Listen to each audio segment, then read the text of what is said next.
So let's talk about genomically enhanced EPDs. What do genomics bring to the equation, Dan? Sure, Kevin. You know, the accuracy that you get from a genomically enhanced EPD, where that particular animal not only has data, pedigree behind it, but also a genotype incorporated, you just get significantly higher accuracy because now we're accounting for that inheritance. We're really building a better pedigree by tracing it to the right ancestors. But in the end, what matters to producers is the accuracy is equivalent, depending on the trait, to having 10, in some cases 30 progeny of that animal measured. And so the risk around that number, the practical range, what that animal really is, this new EPD with genomics included is just that much more accurate. Take some of the guesswork out. Absolutely. What value does it bring to commercial producers, even in terms of genetically testing their cow herd, guys? I'll jump. Well, philosophically, we all know there is no short term in the beef business, right? And so, to the points made, we need to use the sharpest tools available to us, and no question, genomics do that. And so, I guess I would urge those folks back on the ranch, back on the farm. You're investing significant sums of money in your bull battery. And wherever your seed stock producer is going, as a good friend of mine says, so are you, just slower.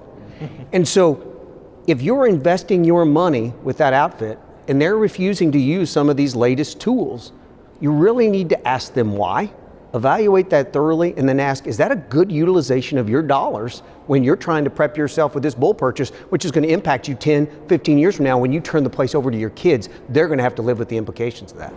And now with single step, Mark, there's some real advantages to that as well.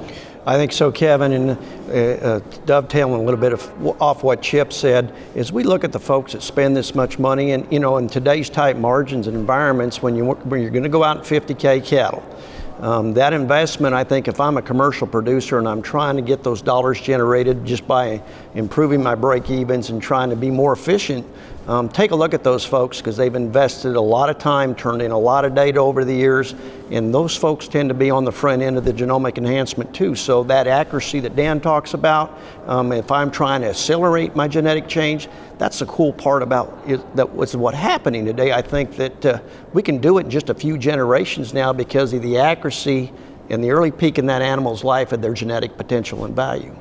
You had mentioned the need for cows to move around the pasture and actually be structurally sound. And so it brings up the question, can we paint by numbers and just look at EPDs, or where does visual appraisal come into this? Well, I think you still have to be a stockman and you have to go out there and visualize those cattle. I've always told people, if you don't like looking at your cows, it's hard to feed them every day. And so you've got to have those cattle that you like, number one, that fit your purpose. Where do you want to go? Is it that maternal side? Is it a terminal type of cow herd? And it goes back to, you know, if we go look at the show ring or we look at the cow-calf producer, feet and legs to me is the most important thing. If we're building a house, we want a good foundation. And so foot size, bone, the longevity, I think Chip nailed it really good when he talked about, you know, leaving this herd to your kids and your grandkids.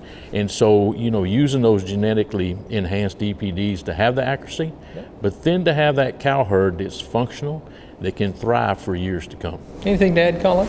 No, I concur. You know, when we start talking about evaluating animals, they have to be functional. They have to be sound on their feet and legs. Those angles have to be right, otherwise they're going to break down.